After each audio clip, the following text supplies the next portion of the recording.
For 3 days, the UAE confronted a war issue it hoped to conceal. A fire broke out at a refinery on Iran's Lavan Island. No one named the aircraft involved. Abu Dhabi stayed silent. Tehran blamed enemy action, but could not prove who was behind the attack.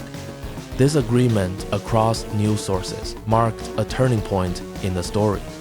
The Wall Street Journal reported the UAE had secretly struck inside Iran, including the Lavan attack. Reuters also reported this, but said it could not confirm it. The UAE remained silent. This distinction matters. Even unconfirmed strikes can move markets if enough people believe them. Insurers, shippers, and financial markets react to perceived risk, not just official statements. Insurance costs rise, contract terms shift, and routes may change as companies avoid threats. Simply believing something happened can alter risk models, financing, and logistics.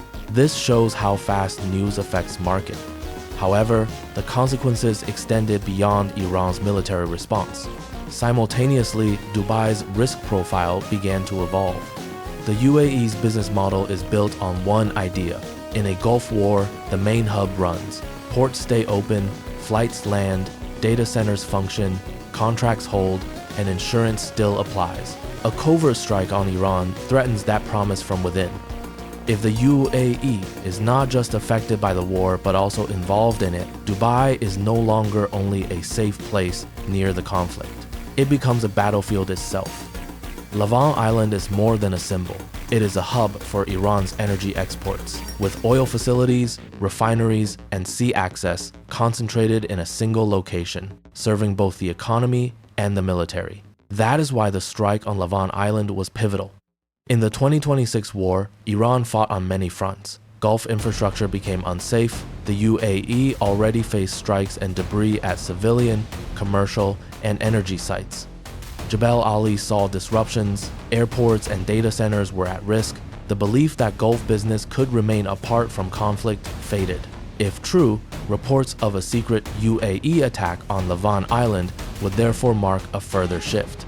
There is a difference between being attacked for hosting foreign bases and being attacked because your own planes entered Iran and struck a refinery. The first case concerns vulnerability. The second concerns taking part in the conflict, even if it is not openly admitted. The secrecy around the Lavan strike was deliberate. The intent: strike decisively, avoid official acknowledgement, and preserve plausible deniability during ceasefire talks. While this approach may influence media coverage, while it is effective in some contexts, it is less effective in the market. Markets do not need legal proof. They just need to know their risk level. When enough insurers and shippers recognize the UAE's shift in war role, Dubai's business costs shift. Analysts track war risk premiums, surcharges, and contract changes for ships bound for Jebel Ali. They monitor schedules, cost differences, and contract wording to measure extra risk in logistics. The irresistible detail was the unmarked aircraft. Iranian and open-source reports said Emirati aircraft used reduced or obscured markings during operations. Some focused on Mirage 2009s and the Lavan strike. Others noted UAE planes hid their identities throughout the conflict. The forensic trail is still publicly disputed. Deniable operations are useful because they keep debate alive and complicate responses, not because they are invisible. Amid these ongoing intricacies and debates, the broader strategic point stands out. A country does not hide an aircraft's identity because it does not matter. It does so because identity itself has weight. The UAE's problem was not whether Iran could identify a jet, but whether Iran, its partners, and global businesses decided the UAE had shifted from exposure to participation in war. Once that belief takes hold, any future missile aimed at Emirati commerce is seen differently. It is no longer simply an attack on a neutral hub caught in a regional war. Tehran, at least, can present it as retaliation against a state that joined the fight while trying to keep the benefits of neutrality. This way of presenting events does not make Iranian attacks legal or limited, but it does make it easier to justify to key audiences. And being able to explain actions is part of how conflicts escalate. The commercial target was obvious. Jebel Ali is more than a port. It is vital to the Gulf, moving containers, food, medicine, industrial goods, and re-exports. Dubai's strength is not mainly in oil, but in its reliability. Companies sign contracts in Dubai expecting uninterrupted operations. Shipping lines use Jebel Ali for its reliability. Firms base their headquarters in the UAE because, despite instability, business remains understandable. Political and war risk insurance, freight contracts, and supply chains depend on Dubai's reliability.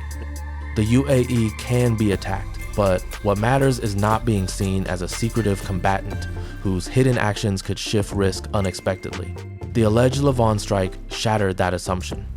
Iran did not have to destroy Jebel Ali. It only needed to remind everyone that port risk now depends on decisions made in secret by Abu Dhabi. This introduces a different kind of risk. It is not only about asking, will a missile land here? Now, companies must wonder, what has my host government done that I don't know yet? And how soon will someone retaliate before I find out? That is a question that no risk model can easily answer. Retaliatory pressure becomes clear. Missiles or drones do not need to strike a crane directly.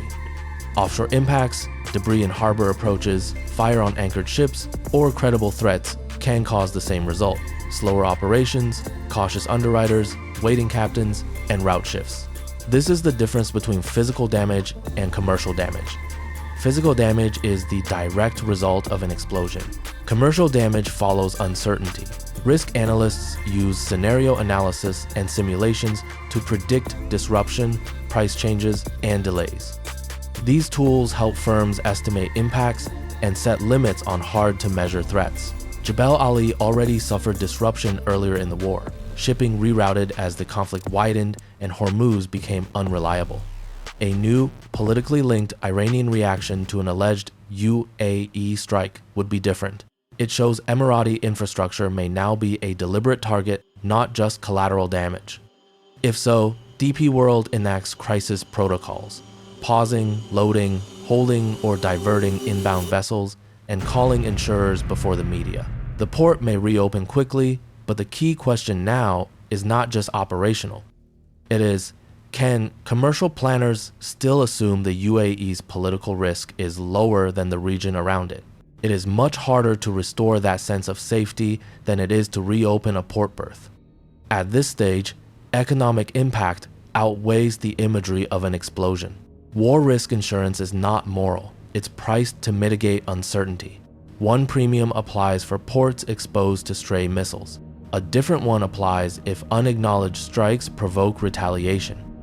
If firms do not learn of state actions until after retaliation, a new political risk category arises.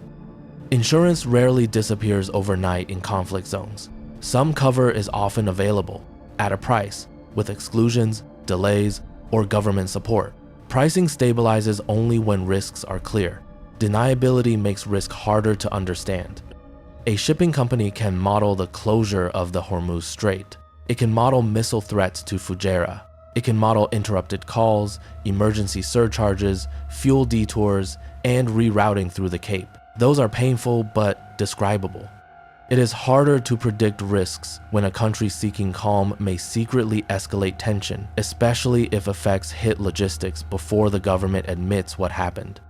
That is what political risk insurers actually fear. Not danger alone, but the inability to know which government action has changed the danger. To handle this ambiguity, risk analysts can adopt multiple practical tactics: enhanced intelligence gathering using open source data, monitoring government and military communications, and maintaining close contact with multinational partners on the ground helps clarify exposures faster. Insurance professionals may structure more dynamic contract clauses, including escalation triggers, variable premiums tied to real-time threat assessments, and rapid review mechanisms for coverage terms as new events unfold. Shipping and logistics operators can establish agile rerouting protocols and formulate contingency response plans that incorporate ambiguous risk scenarios.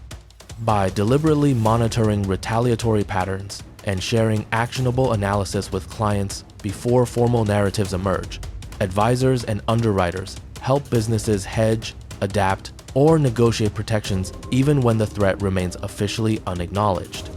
In this scenario, the commercial world learns of the new risk posture from the retaliatory pattern before receiving a clear official explanation. The market reacts to the war before the government can explain it. The UAE's silence, if maintained after a retaliation event, creates a trap. If Abu Dhabi loudly denounces Iranian strikes as wholly unprovoked, Tehran points back to Lavan Island and says the UAE fired first. If Abu Dhabi acknowledges a covert strike, it clarifies the retaliation chain but destroys the very deniability it may have sought to preserve. If it says little, the government protects its foreign flexibility while commercial actors fill the information vacuum themselves. None of these options brings back the idea of a neutral hub. This is the paradox of deniability. Deniability is meant to prevent consequences by preserving ambiguity. But once an adversary retaliates against economically visible targets, the ambiguity itself becomes a consequence. Companies, insurers, and investors do not know whether to treat the event as isolated, proportional, repeatable, or the first visible piece of an undeclared pattern. A business cannot hedge against every confidential decision its host state might make. It can only move, delay, charge more, or demand protection. This is why a covert strike can harm a commercial hub, even if the attack happens far away. The blast occurs at Lavan Island, but the increased risk cost shows up in Dubai. The UAE's rise as a strategic power has relied on a thoughtful balance. The UAE is a regional power with military strength and growing security agreements. It is also a commercial state whose wealth depends on serving many different interests. It can host global finance, logistics, airlines, and technology because it offers stability in an otherwise unpredictable region. The 2026 war had already stressed that model. Iranian attacks on Gulf infrastructure, the closure and partial reopening of Hormuz, and disruptions to shipping schedules all made the Gulf look less insulated. But those are shocks the UAE can frame as external aggression against a stable hub. A reported covert strike on Iran complicates that defense. Now the hub may also be a participant. That distinction matters to a container line assessing Jebel Ali. It matters to a cloud provider with data centers in the region. It matters to pharmaceutical exporters moving temperature-sensitive cargo. It matters to banks whose regional operations depend on the continuity of power, ports, and air links.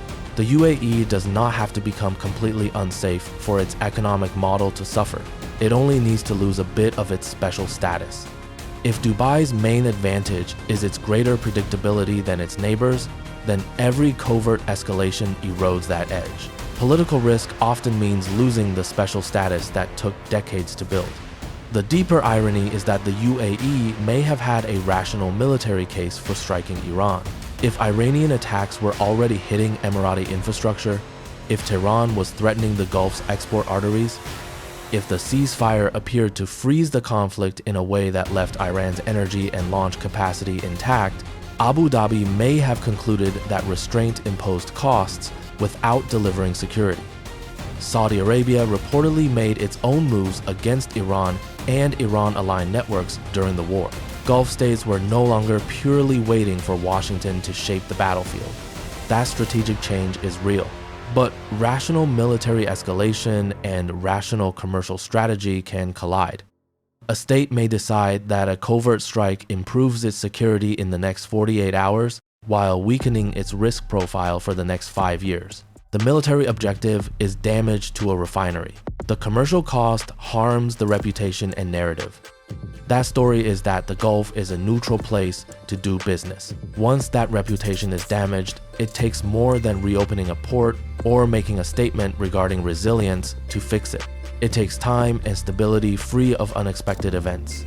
And covert warfare, by its nature, creates surprises. Open source intelligence matters here, but not because every viral image is proof. It matters because deniable operations now happen in a context where images, flight tracking, wreckage photos, satellite data, and online aviation communities quickly connect actions to public suspicion. Governments can still keep some details secret and argue over conclusions, but they cannot control how quickly a story forms. 72 hours used to be a long time for diplomatic denials. In a high-profile war, 72 hours is enough time for markets to start reacting.